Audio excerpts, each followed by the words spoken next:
जय सिया राम। हमारे साथ जुड़े हुए बाबा Ramdas ji after short break, slow जिंदगी, बाबा की खरी खोटी। और आज एक्चुअली वही खरी खोटी पे हम बात करने वाले हैं। नमस्कार, सत श्री अकाल, राम राम सर, खम्मा गणी, वणक्कम, प्रणाम। आप सभी का ऑल्टरनेट मीडिया में फिर से स्वागत है। एक वीडियो वायरल हुआ है बाबा जी। इससे पहले कि हम आगे बढ़ें, I would like the viewers to watch this video also again. हम एक बार अभी दिखा रहे हैं। इस वीडियो के अंदर बहुत सारी बातें बोली गई हैं। It has actually shocked me how a woman of this stature, इतनी ऊंचे पद पे इसलिए क्योंकि बहुत पॉपुलर है ये, इस तरीके की बातें खुल्लम खुल्ला करी हैं। पहले इनकी बात सुनते हैं, फिर उसके बाद हम आगे बढ़ेंगे। नॉट मीन जिहाद का मतलब जो नहीं है, इट डज नॉट मीन, सबसे पहले जिहाद का मतलब जो नहीं, it does not mean a holy war.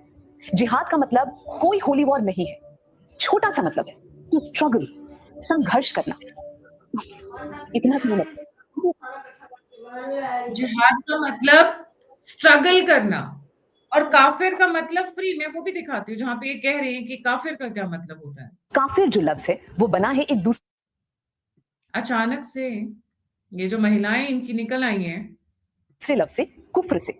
जो लफ्ज है वो बना है एक, काफिर जो लफ्ज है वो बना है एक दूसरे लफ्ज से, कुफ्र से। कुफ्र का क्या मतलब होता है?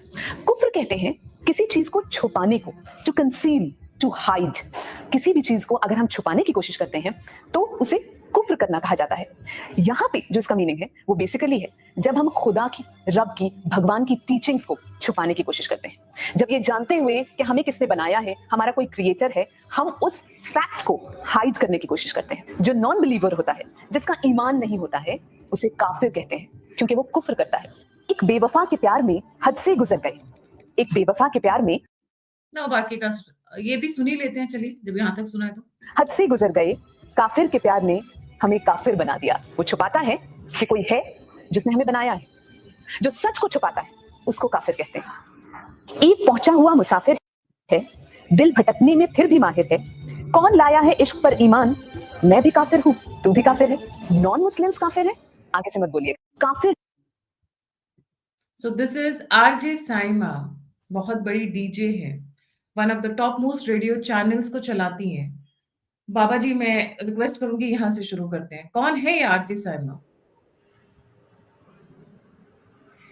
मैं ये इनका ना जो थ्रेड था ना वो पढ़ रहा था एक्स पे। तो एक बंदे ने बड़ा अच्छा सवाल पूछा इनसे कि जी, कॉन्स्टिपेशन कब्ज वाले जब सुबह कमोड पे बैठ के जो कर रहे होते हैं स्ट्रगल, उसको भी क्या हम लोग जिहाद कह सकते हैं? क्योंकि वो भी तो एक स्ट्रगल ही है।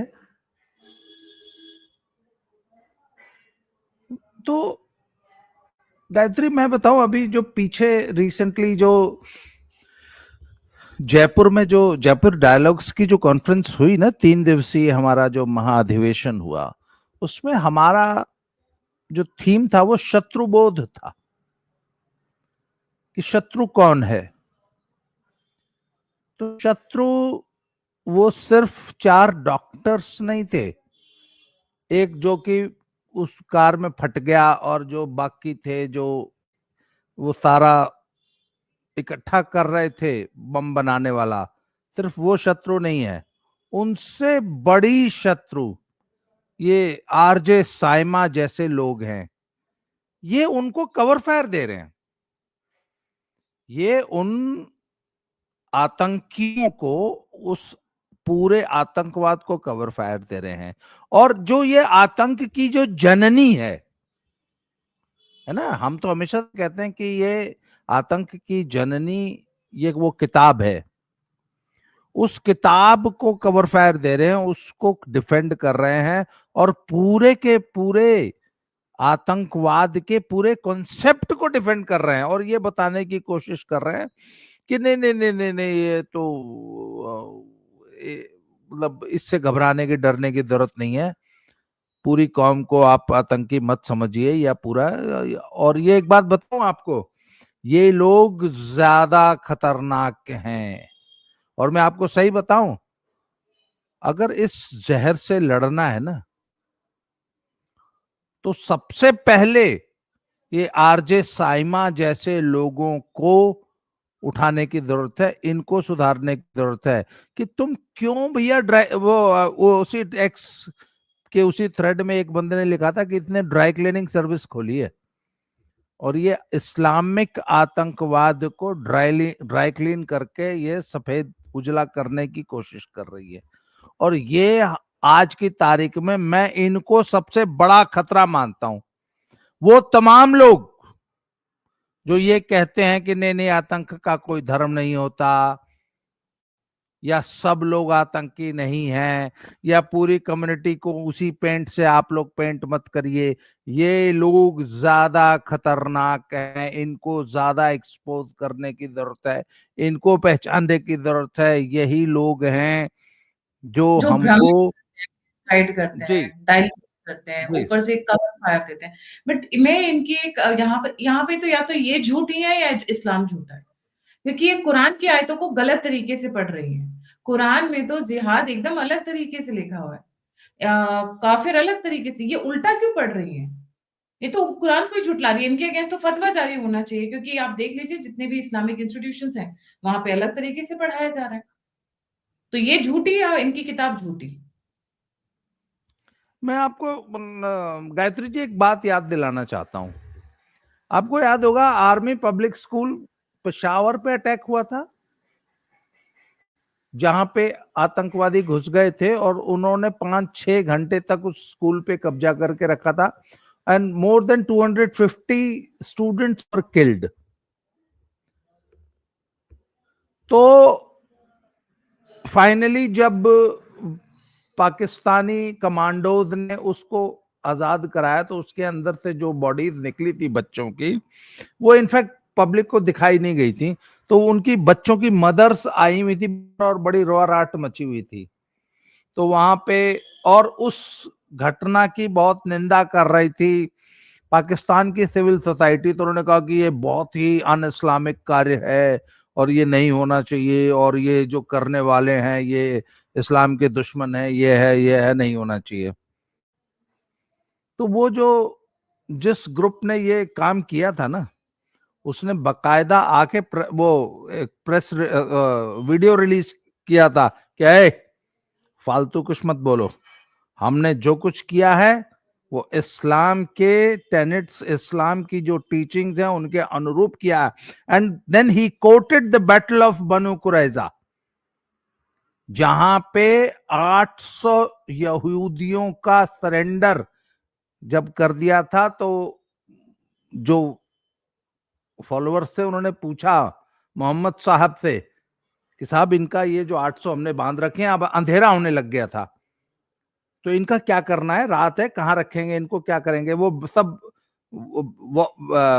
वॉर प्रिजनर्स थे। तो मोहम्मद साहब ने हुक्म किया था कि औरतें तो हम पहले ही लूट लेते हैं, वो तो औरतें तो हमारी लौंडी बांधी बन जाएगी, कहते बाकी प्रिजनर्स ऑफ वॉर को जिबह कर दो। तो उन्होंने बोला सर सरेंडर किए हुए प्रिजनर्स को क्या हम सरेंडर कर सकते हैं? तो उन्होंने बाकायदा आयत उतरी और उन्होंने कहा कि दुश्मन का बच्चा यदि उसके प्यूबिक हेयर आ गए हैं तो वो कत्ल करने योग्य होता है। जी हाँ, बाकायदा। और उस दिन मोहम्मद साहब ने उनसे कहा कि सबके प्यूबिक हेयर चेक करके जो बच्चे हैं उनका ज़िबह किया जाए। और हमने प्यूबिक हेयर चेक करके उन बच्चों को और सारे प्रिजनर्स ऑफ वॉर को किया गया था। 800 people, I think somewhere around 800 people were killed.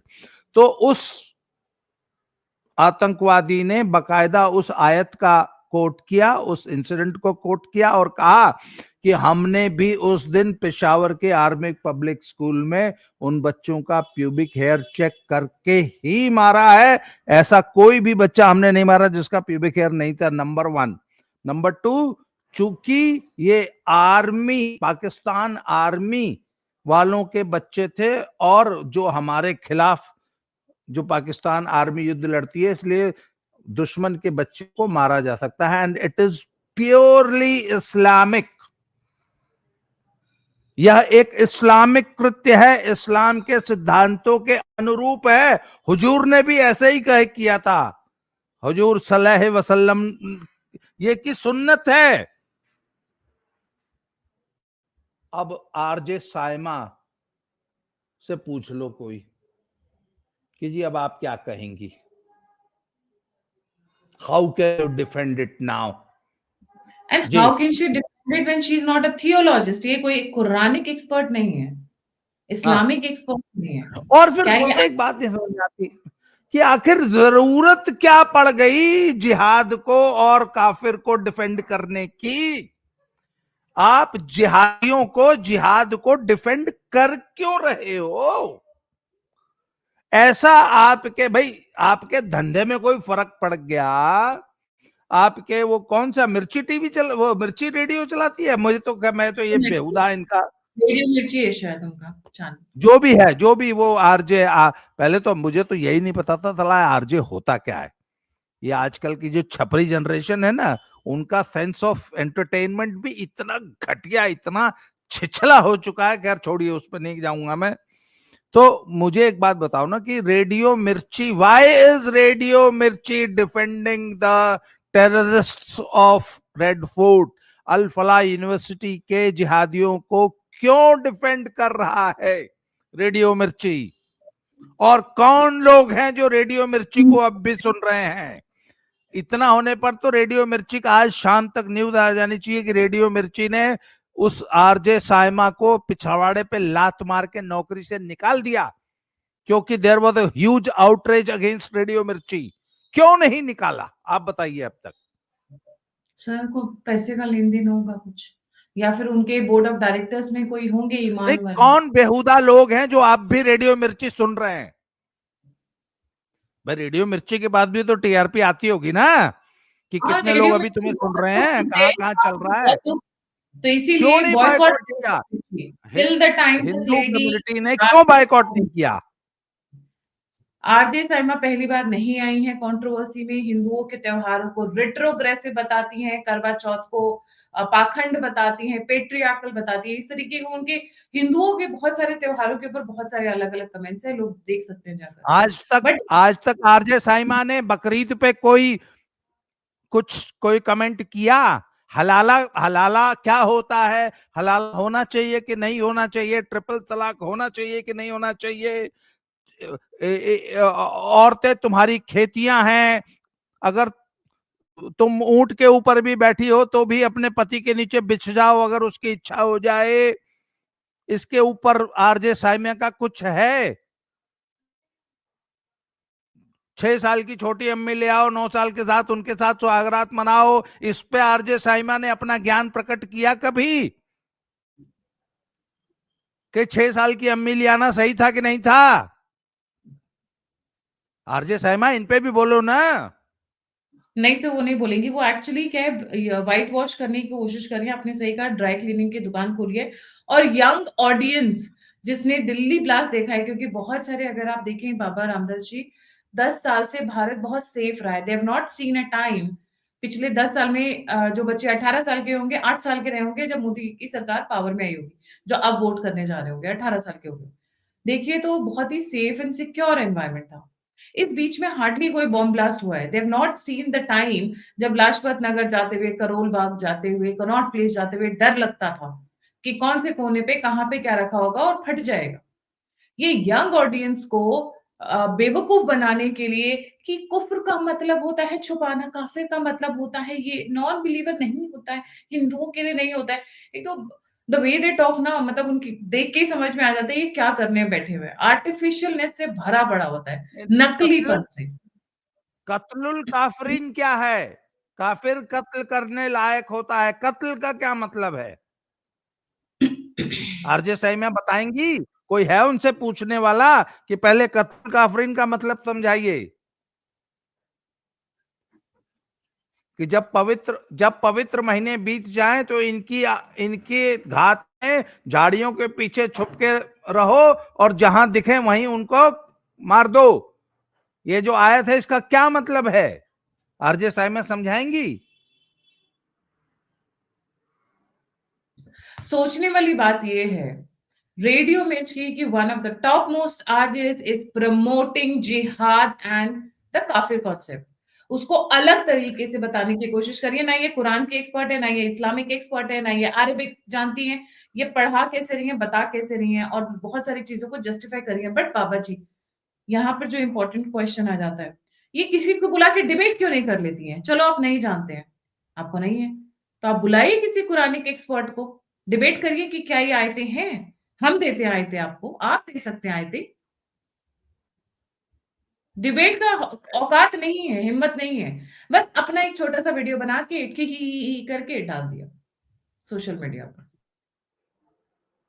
नहीं, उसको एक चीज है ना, उसको ये पता था कि हमारी आज की जो छपरी जनरेशन, जिसको जेन जी बोलते हैं ना, वो इतनी जाहिल है कि वो इनसे कोई सवाल ही नहीं करेगी, वो रिएक्ट ही नहीं करेगी,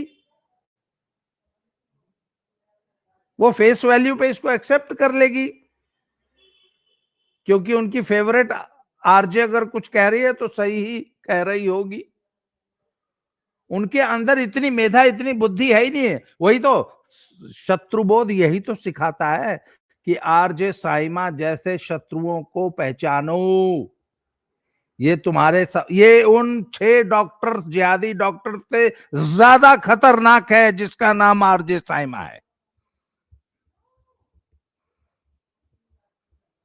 बिल्कुल सही कहा आपने। आती हूँ एक बहुत इंपॉर्टेंट डेवलपमेंट के ऊपर बाबा जी, आप सभी ने सुना, आपने भी सुना होगा।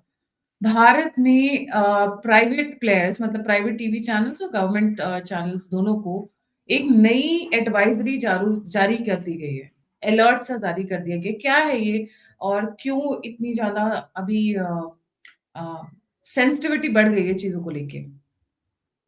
नहीं नहीं, वो some people again, some TV channels और कुछ एंकर्स और कुछ पत्रकार, कुछ दरबारी पत्रकार, कुछ वामपंथी कांग्रेसी इकोसिस्टम के पत्रकार इन जिहादियों को डिफेंड करने की कोशिश कर रहे थे।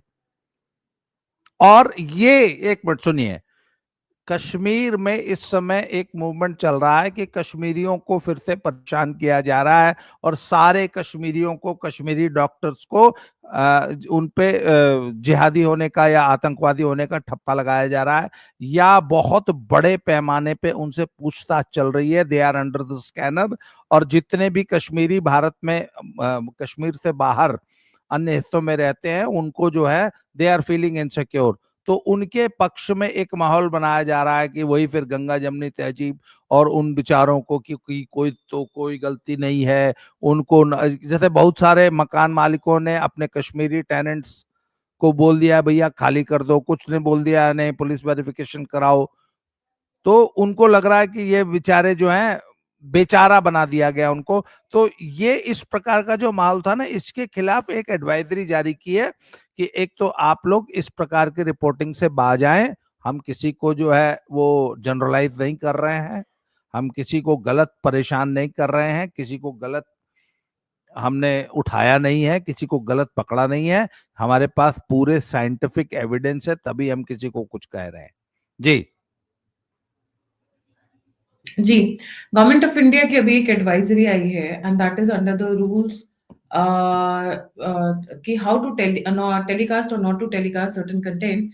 ये रूल्स जो हैं इसको लेकर उन्होंने दोबारा से रिवाइज किया कि सेंसिटिव कंटेंट ना दिखाएं। sensitive content, especially cable television network rules, specifically rules 61D, 61E, 61H, which state that no program should contain anything obscene, defamatory, deliberately false, or suggestive innuendos and half truths। ये specially Delhi blast के बाद के कि आप आधा सत्य मत दिखाइए, झूठ मत दिखाइए, गलत चीजें मत दिखाइए, सेंसिटिव या बहुत ज्यादा वायलेंट हो ना दिखाइए। स्पेशली आई थिंक ये जो सर इसने जो अपना सुसाइड वाला वीडियो पहले ही बना लिया था, ये उमर, डॉक्टर उमर जो था यहाँ अल्फला का, आई थिंक ये उसके बाद में आया है। And all TV channels further advised to avoid telecasting visuals that could aid, abet or promote unlawful activities। इस तरीके की, क्योंकि सर नहीं हमने नहीं, देखा था बरखा दत्त कुछ मैडम के इस लोग ना, तरीके से। जी। गायत्री, कुछ रिपोर्टर्स ऐसे होते हैं जो रिपोर्टिंग ऐसे करती है कि देखने में तो वो एकदम इनोसेंट सी लगती है, पर उसके पीछे उनके हिडन एजेंडाज होते हैं। आप शब्दों से नहीं पकड़ सकते हैं, भाव से। कुछ चीजें शब्द नहीं पकड़ पाते, भाव, उसके पीछे का भाव देखना होता है। तो वो उन्होंने वो उनका कि हम तुम्हारा इंटेंट सब समझ रहे हैं, कायदे में रहो, कायदे से कायदे में रिपोर्टिंग करो। फायदे में हाँ, रहोगे। हाँ, ये है। और ये जी, बहुत सही है, ये राष्ट्रीय सुरक्षा के लिए बहुत जरूरी है, और इन चैनल्स को टेम करना बहुत जरूरी है। जी। बिल्कुल सही। उसके साथ-साथ एक और बड़ा मज़ेदार हुआ है साथ के साथ में। अब ये बहुत लोगों की दुकान बंद होने वाली है। पाकिस्तान में, जर्मनी में, साउथ अफ्रीका में, म्यांमार में और बांग्लादेश में, टर्की में। जितने भी एक्स हैंडल्स हैं, उनकी profiles will begin displaying the accounts countries जहाँ से ऑपरेट कर रहे हैं। हाँ। अब ये जो चुन्नू-मुन्नू टुन्नू बन के एक्स के ऊपर हम तो राजपूत हैं। आपको याद है सर 2024 के इलेक्शन से पहले जाटों को लेकर काफ़ी कवायद शुरू हो गई थी और सारे हैंडल्स पाकिस्तान के थे। अब ये चीज़ से थोड़ा-सा बचने में मदद मिलेगी। जी। नहीं, नहीं, इसमें सबसे बड़ा खतरा तो कांग्रेसियों को, वामपंथियों को, ये अखिलेश यादव, तेजस्वी को हो गया, क्योंकि इनके बहुत सारे, भाई ये लोग सत्ता में आए, ये हमसे ज्यादा पाकिस्तान चाहता है। इनके हमसे ज्यादा समर्थक, सिंपथाइजर्स पाकिस्तान में बैठे हैं। मोदी को हटाना है, ये हमसे ज्यादा वो चाहते हैं। इसीलिए तो ये बार बार, आखिर एक बात बताए, मणिशंकर अय्यर का वहां जाके ये कहना कि मोदी को हटाने में हमारी मदद कीजिए, वो क्या मदद करेंगे? तो वो अपने तरीके से मदद कर रहे थे। और पीछे आपने ध्यान दिया होगा, बहुत सारे ऐसे हैंडल्स आ गए थे जो सवर्णों को गरियाते थे, जाटों के नाम से, यादवों के नाम से, ब्राह्मणों के नाम से। ब्राह्मण जो है यादवों को गरिया रहे हैं, यादव ब्राह्मणों को गरिया रहे हैं, राजपूतों के नाम से। ये सारे के सारे, all these handles were being operated from Pakistan, Turkey and such countries. तो अब आप कहीं बाहर बैठ के अगर कोई कमेंट करेंगे तो वहां दिखाई देगा कि आप कहां से कौन है। तो वो ये सबसे ज्यादा आप देख लीजिएगा कांग्रेस को। मैं तो एक चीज और बताता हूं, मैं एक बात और बताता हूं, ये यूट्यूब के जो हमारे व्यूज आते हैं ना जी, इसमें भी बताना चाहिए कि इतने सारे लोग इस कंट्री में बैठ के देख रहे हैं, जिससे ये यूट्यूबर्स का पता लगे कि ये, भाई हम तो राष्ट्रवादी हैं, हमको तो आने हैं जी 3,000 5,000 व्यूज, क्योंकि हमारे तो अगर 5 लाख व्यूज होंगे तो हमारे तो 5,000 व्यूज दिखाता है।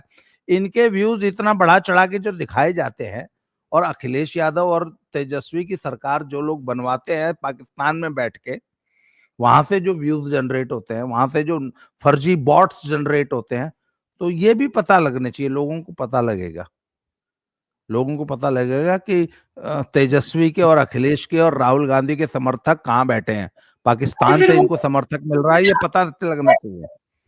सुप्रिया शिंदे क्या करेंगी जो वो कह रही थी ना, अरे मोदी के व्यूज आते हैं 1 मिलियन, राहुल गांधी के व्यूज आते हैं 1.5 मिलियन, मोदी के फॉलोअर्स हैं इतने, राहुल गांधी के फॉलोअर्स हैं इनसे भी ज्यादा। तो जब वो ट्विटर करेंगे, जब वो चाहे ट्वीट करेंगे या इंस्टा पे चलाएंगे ये लोग, बहुत सारे इसमें पेड व्यूज आते हैं। बहुत सारे लोग even before they start the YouTube channel there is something called mining. मैंने पहले भी एक दो बार अपने शोज में मेंशन किया है। साउथ अफ्रीका पहले इसका गढ़ हुआ करता था एक समय में। उसके बाद ये और भी कई जगह, क्योंकि अच्छा खासा फलता-फूलता बिज़नेस है, बस आपको कैपिटल इन्वेस्टमेंट है, कुछ एक फ़ोन्स की और सेटअप की, आप 2-4 लोग रखिए, उससे काम अच्छा चल जाता है। तो it is called mining. Mining में मतलब you buy subscribers, you buy the views also. Organic views कभी भी एकदम रातों-रात मिलियन में नहीं पहुँचते हैं unless and until it is really hot shot. मतलब बहुत एक्सेप्शनल होस्ट हैं, बहुत एक्सेप्शनल गेस्ट हैं, या जो भी सेटअप है उनका। रातों-रात नहीं, धीरे-धीरे ऑर्गेनिकली बढ़ते हैं और लंबे टाइम तक लोग देखते हैं। ये जो आप रातों-रात वाले देखते हैं, ये ज़्यादातर बॉट व्यूज़ हैं। नो। रातों-रात इतने आ गए।